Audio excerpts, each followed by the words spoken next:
On this episode of Watch Stuff with Us, we're reacting to another Y-Files video and answering the question, do you want to live forever?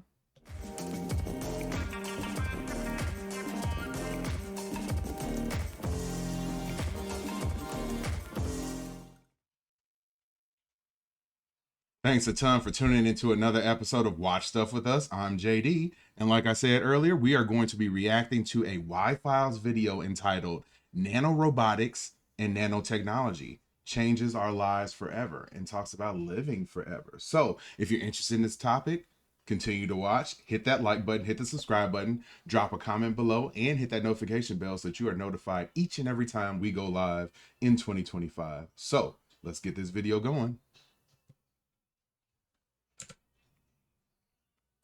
So you want to live for 150 years? What do you think that world looks like? I imagine a world where energy is clean and essentially free. A world where the text of every book ever written and every movie ever made could be stored in a 1-inch cube. A world where heart disease, diabetes, Alzheimer's, even cancer no longer exist. A world where you could live for 150 years, maybe even longer. Nanorobotics could create this world. The research is happening right now, and scientists are both elated and terrified. Let's find out why. All right, so before we even get into the video, I got to ask you the question. Do you want to live for 150 years? Let's just leave it at that number. You don't have to live forever, but for 150 years. I think that sort of changes our perspective on life. I know that life now is fleeting. If we're lucky, we might get 80 years. If you're even more lucky, you might get to 90, 100, somewhere in there. But those people are rare. The vast majority of us are lucky to see 60, 65. So to be able to cure these diseases and know that most of us are going to get into our 120s, our 130s, our 140s, our 150s, that would really change everything. Like, how would that change your perspective on what you're going to do with your life? Knowing that you have more time, is that going to make you lazy? Is that going to make you feel as though like, hey, I got more time to do things, so I'm not going to rush things as much? I think that might be a positive thing, and I think that can also be a negative thing. The positive aspects are knowing that you have more time will allow you to slow down your life a little bit, be able to enjoy the small moments. Knowing that you have more time could also be an issue in that having all that time might make you completely not productive and just say, hey, I can do it later. I can do it later. I can do it later. And then before you know it, boom, you're 130 and now you're slowing down. So it's just always an interesting question to ponder. And I'm excited that this Y-Files video is going to break that down a little bit. I love the Y-Files channel. Some of you guys might not be interested in this type of content, but I love it. If you like it as well, drop a comment below so I know to keep doing these videos.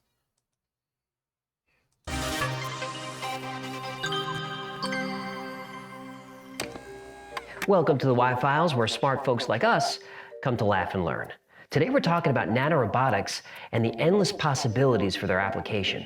Now imagine if you could take a robot the size of Godzilla and... Wait, you can't start yet. She's not here. What are you talking about? Who's not here? Nana.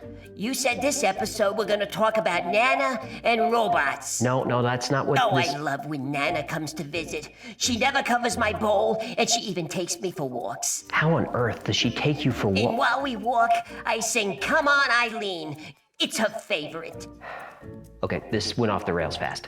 We're talking about nanorobotics. Oh, so really small robots? Yes, kinda. The science of nanorobotics is engineering and technology, chemistry and biology, all conducted at the nanoscale. And progress in nanotech is moving so quickly that the world as we know it, it's gonna change forever. I'll be honest, the only thing I really know about nanotech, besides its actual definition, is that Iron Man in yeah, I'm going to the Marvel stuff. Iron Man in Infinity War and Endgame had a suit that was made using nanotech technology. So yeah, I don't know much. So I'm hoping to learn something on here. That's what this channel's for, right? What was once science fiction is now within our grasp. And whenever you have new technology, you also have new dangers. Let's get into it. In nanotechnology, the nanoscopic scale refers to structures with a length of 1 to 100 nanometers.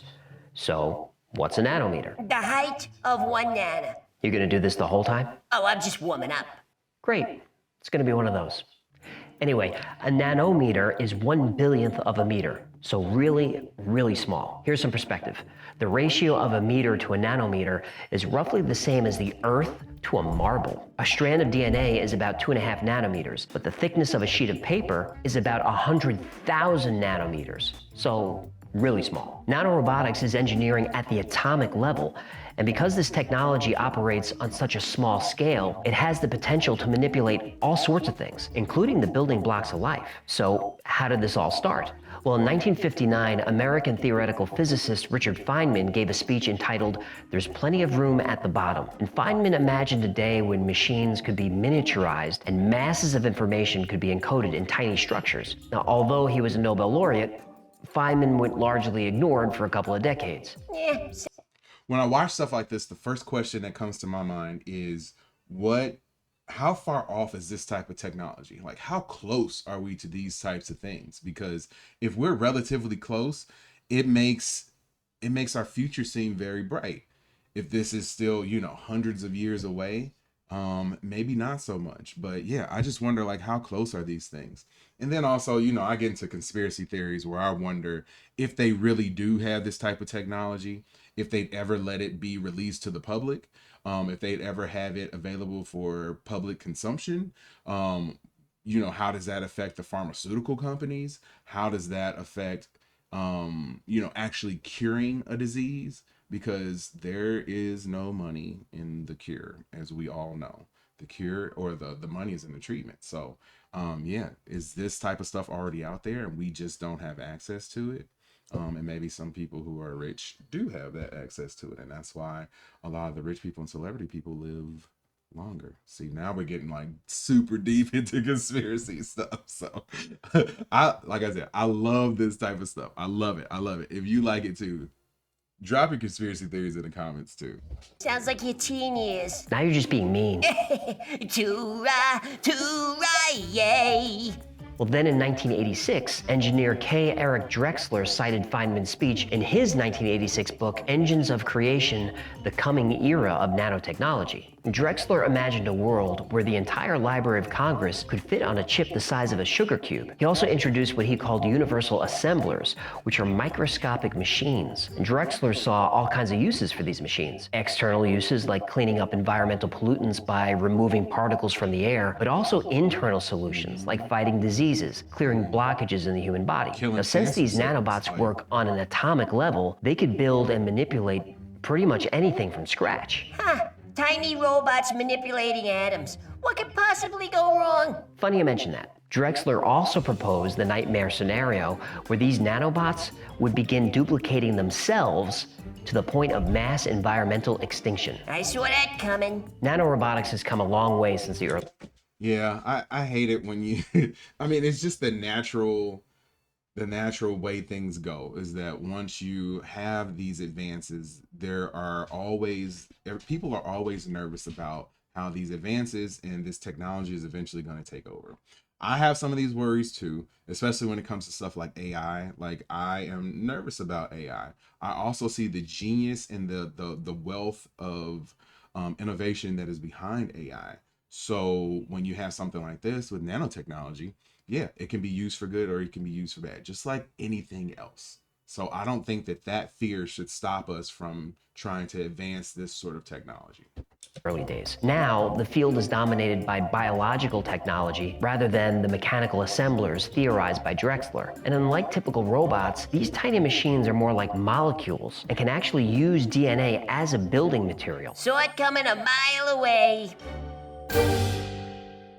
Let's take a quick look at some of the biological micromachines in development around the world. Now, researchers at the University of Mainz in Germany built the smallest engine ever from just a single atom. Now, real-world engines convert heat energy into movement, and this little nano engine does exactly the same thing. The atom is trapped in an electromagnetic cone that's heated and then cooled with a laser just over and over and over again, and it causes it to move back and forth just like a little piston. Engineers at Ohio State designed and constructed complex nanoscale mechanical identical parts using a process known as DNA origami. And this Dude, okay, let's go back to the engine that's the size of a cell, like, or the size of an atom.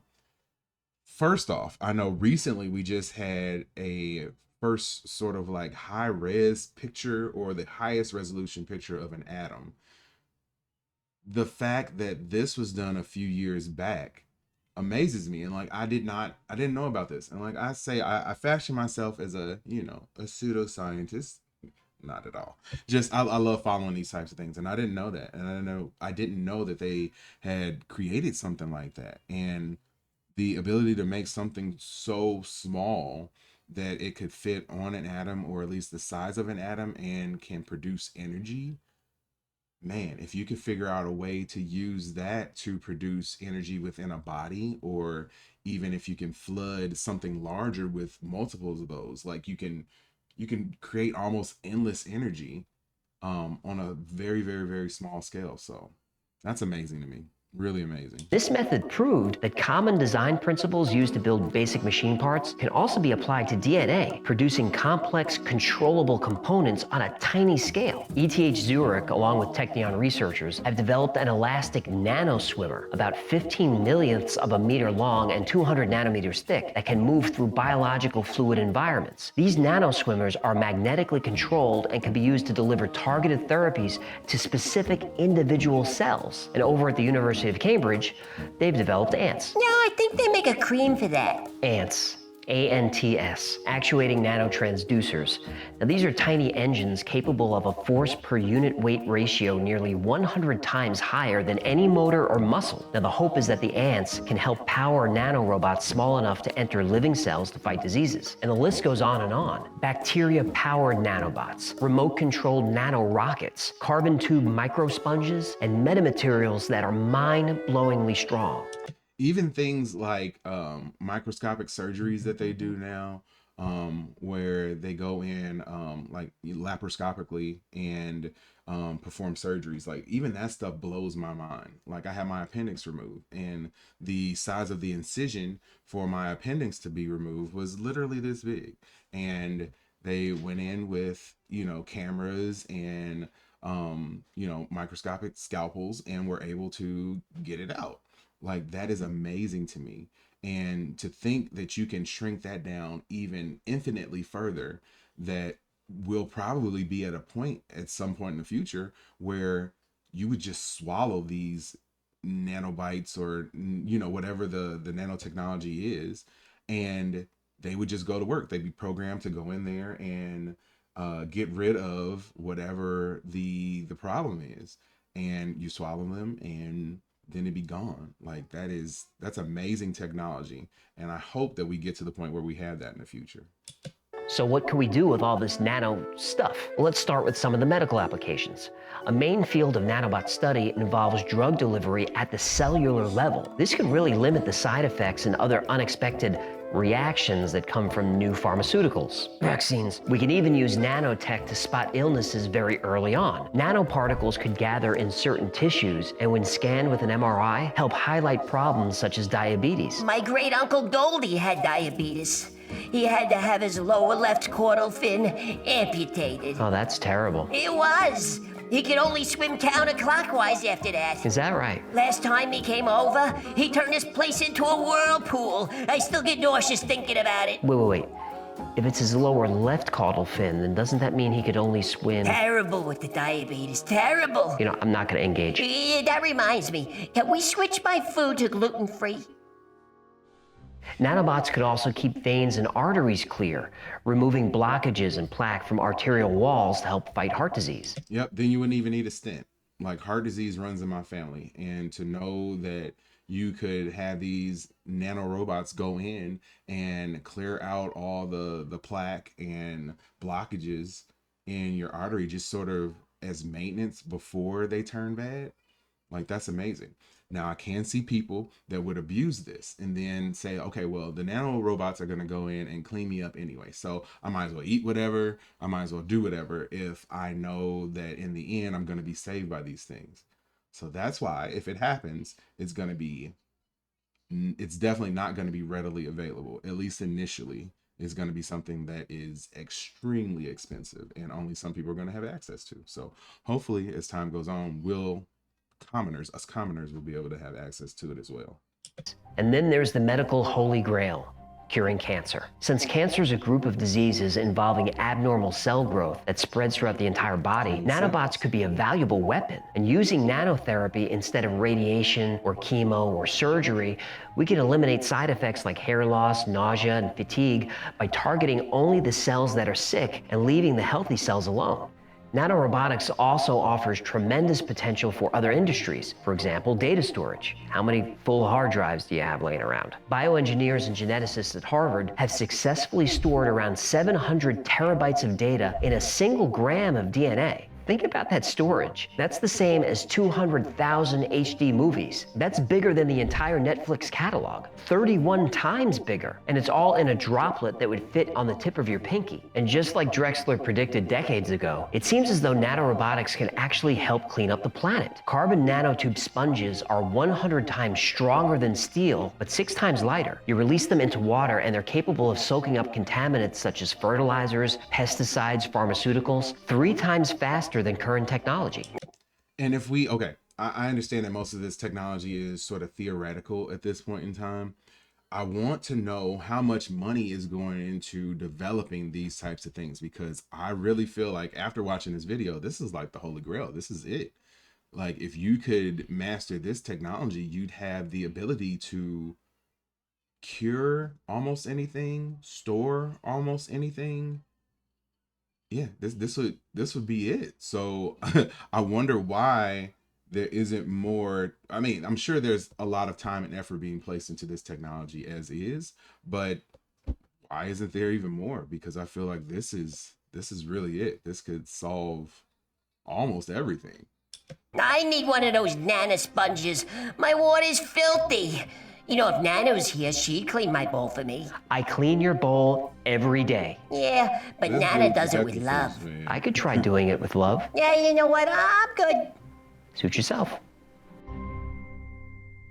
Let's look at one last possibility of nanotechnology that will either thrill you or scare the crap out of you. Nanorobotics could be used to connect our brains directly to the internet. Oh, no. I'm gonna need my hat for this. Okay, hang on.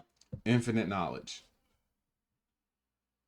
granted to you immediately. So instead of using our phones to go to Google, Google would just be built in. I'm pretty sure that Elon Musk is developing this technology as we speak.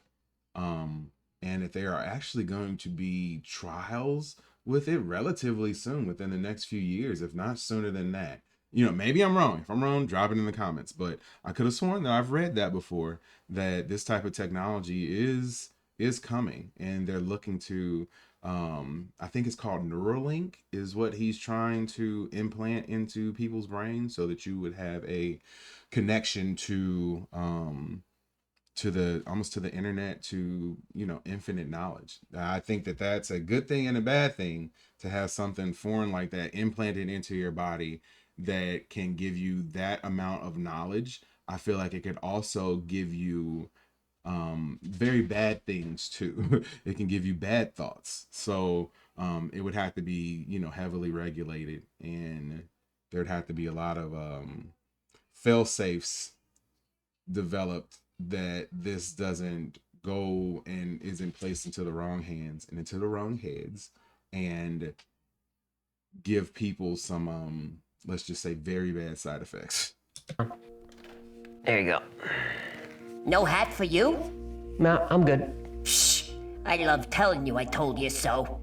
So, connecting our brains directly to the cloud. Inventor and futurist Ray Kurzweil is certain that this will happen by 2030, and his track record is pretty good. He's made 147 predictions since the 1990s, and 115 of them have happened, and another 12 only turned out to be off by a year or two. His predictions have an 86% accuracy rate, and if his streak holds, start expecting our biological nervous system to be wired into the cloud within the next decade. Think of the convenience of having all of Google accessible to your brain immediately. So you trust Google with your brain, huh? That's the problem. Ah, I see the problem with that. Hat? Hat. There you go. Now, 60 years ago, nanotechnology was just a concept. Now that it's here, we need to encourage innovation, as the benefits of nanotech are too numerous to count, from healthcare to the environment, data storage, green energy. But we also have to acknowledge the risk, especially since we're talking about technology that can manipulate life on an atomic level. As the science develops and nanobots become more sophisticated, malfunctions are inevitable. But what if they end up functioning too well? What if, like some futurists predict, nanobots learn to self-replicate or even become self-aware? How would we know? And by that time, will it be too late? Yeah, exactly. How would we know? How would we know if these things are so deeply implanted into our brains? How do we separate our thought from their thought? Like, this stuff gets so deep. This is why I love these Y-Files videos. I love conspiracy theories. I love watching things that sort of expand your mind, and that's exactly what these videos do for me. And I'm sure they do the same for you, because you're watching this video now, and also millions of people watch the Y-Files video and their channel. So yeah, I thought this was a great topic. I hadn't seen this video before. I'm going to continue to try to do videos that I haven't seen before, so that you get my natural reactions to them. What's your reaction to this? Drop a comment below. Hit that like button, hit the subscribe button. Let me know in the comments, what do you think about nanorobotics? What do you think about this type of technology? Is it a good thing? Is it a bad thing? Is it somewhere in between? Is it likely to be abused? I really want to know. Also, hit that notification bell so that you're notified each and every time this channel, Watch Stuff With Us, goes live in 2025. We have so much content coming your way. This last week, I didn't drop a whole bunch of stuff because I was sick. My entire house was sick. So I'm sure you don't really care about my excuses, but that's why it wasn't a lot coming out. But I'm back now. I'm sounding good. I'm not coughing. So let's do this. Again, as always, I appreciate you so much for watching. I appreciate you for watching. And I will see you when I see you. Peace.